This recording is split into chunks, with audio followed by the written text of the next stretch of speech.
What did you study in school? Study in school. Were you a journalist or No, you had some science? business administration. Oh, okay. And then so you and then oh, thank you so much. Really appreciate that. Yeah. Um, so, what kind of fascinates you just about, compared to covering, you have to cover all kinds of business and you studied it yourself, but what's happening right now, is there anything that intrigues you in particular? Or why did this story, or my own background, what is the interest for you personally? The interest is that, to be honest, I assume that for food tech, all these like fancy stuff like this, mainly they are like startups, young entrepreneurs, Right. and when I see a story, really interesting. Like, why do you like jump in? Obviously, you don't really need to. I Yeah. mean, but I see. Okay, yeah, it's a good and also it's point. about food tech. What is interesting is what intriguing is how does the market accept it? I mean, what difference from the financial technology or also other kinds of technology is that food technology is directly related to retail markets, mainstream market, Right. individual users, Correct. consumers. So that is kind of different from other, yeah, Right. from what I see. Well, I really think that first of all, it's curious that you asked the question, because I think what motivates me is the fact my own background was environmental science, and when I went to college, and so I got into the food business because I was. This is again in 1980 when it's coming out of the 70s. There was the so-called oil crisis in the 70s, and that's when the demand for hunting petroleum in places other than the Middle East really intensified. And so there were, for people who were environmental oriented, we started to see an increase of risk, of danger. And at this point it was like more symbolic, like oil spills and things like that, that represented something. And my own sense was that the food system was one of the big contributors. So it's now 40 years later, and I look at the situation now, and I will say it's completely inverted, in that at that time very few people understood the problems. We thought we had other problems. Would we have enough oil and gas? And would we? The Green Revolution was in full swing, and so we thought there was actually a fair amount of optimism in the big food business at the time. And American big food companies were just starting to think about global expansion. So big food had a ride, quite a ride for, I would say, 30 of those 40 years of my decades in the business. And at the same time, I was born into something coming out of the 1960s and early 70s, which was very much challenge authority. Is it the right world we're creating? So Yeah. it's very much like young people today. Like the "okay boomer" phrase is very much the way I still feel like back then. And never trust anyone over 30 was a common phrase Yep. when I was in high school, right? So we did not solve many problems, but we generated lots of tools. And so I think part of the issue is that our technologies have now run, out in front of us, and the environment, of course, our impact on the environment, and we don't even fully understand, the solar cycles yet to know whether, there can be, we know enough to know that there are many influences on what can impact the planet's atmosphere. But we know that there's a material balance equation. And that material balance has been upset. Yeah. And it's heading into a period of instability, which creates mass uncertainty around where crops are grown, what crops can successfully be grown, and where those populations even are going to be, and where those populations might, shift to. So this is all a big backdrop. Yeah. So I think that what motivates me is just, I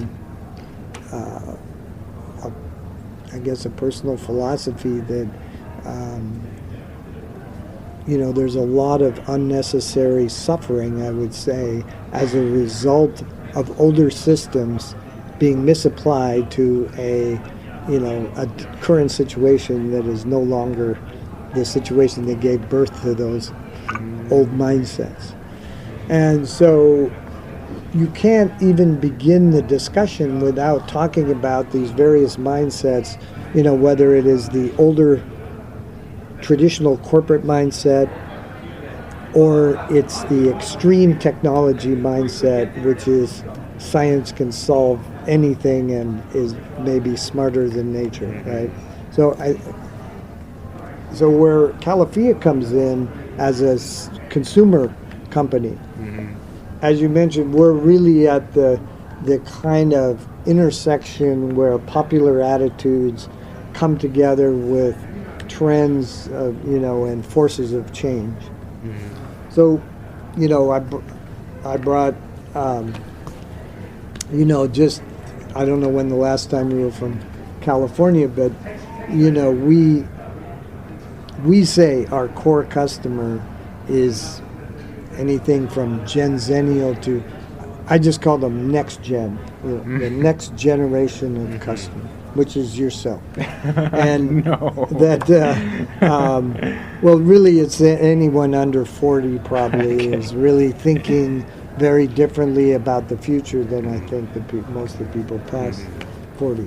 And so the lifestyle of people in California is almost a harbinger. It's a precursor to the way the rest of people aspire to think about their own.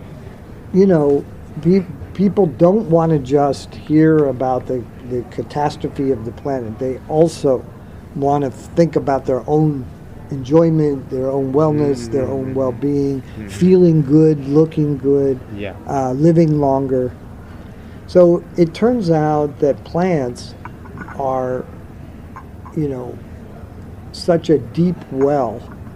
And in fact, how much we really know about the plant genome is extremely limited.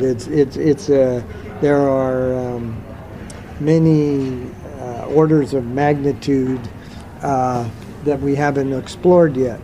So I think the discipline of building a company that is 100% plant-based and yet is not all the way in the point of view that we can design things better than what. So it's design versus discovery in a way.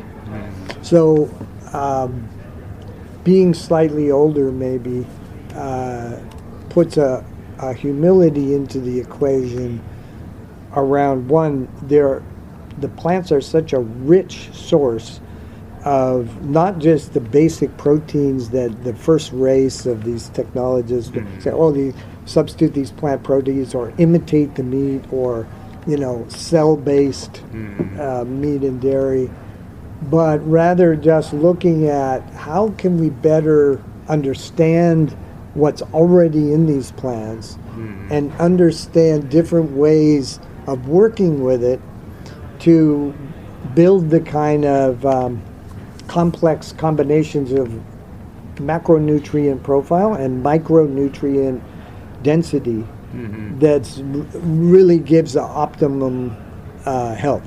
And optimum health means longevity. So anti-inflammatory, phytonutrients are essential for that. There's repair. There's function in terms of bone health, cognition, eyesight, all of these basic perceptual functions and body functions. And then, there is the idea of just increased performance, which takes us into functional foods and personalization and specialized ingredients for day parts. And, so that kind of thinking is very different than the food systems of 40 years ago, where there was still a carbohydrate-rich opportunity, and there was the proportion of physical work, on the planet was still pretty large. But now we have a massive portion of the population that's either doing knowledge work or creative work. And the type of nutrients, like your job, you have to stay functioning at at a pace and an intensity without nearly as much physical exercise to balance, I see. which is where other populations had an advantage, Even the concept of stress, where we would make fun of the older generation having a whiskey at work, but in a way they didn't live under 12 to 14 hours of constant communication and stress. They had ways of relaxing, themselves. So I think that we forget that the economic imperative of the planet is creating for, also this wealth imbalance cannot be disregarded, not just as a social force, but as a kind of operating system that we put ourselves into. I don't know if you know what I mean. Yeah, that reminds me the time I just lost my smartphone for 2 days, and Oh, wow. it's kind of like, wow, it's it's kind of a calmness. I find it. I didn't need to check anything. I mean, Yeah. actually, I don't need to check. In fact, Right. I see. I know if your loved ones know you're okay and they're okay. Yeah. Other than that, Yeah. in reality, Yeah.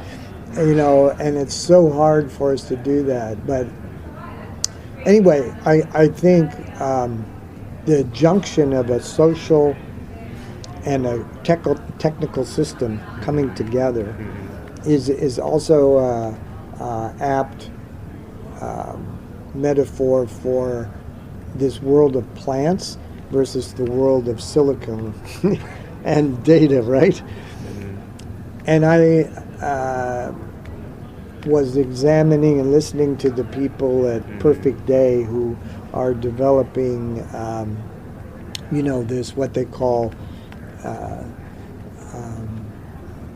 non-animal dairy. Yeah. And these are words that are being parsed pretty carefully right now. Yes. But we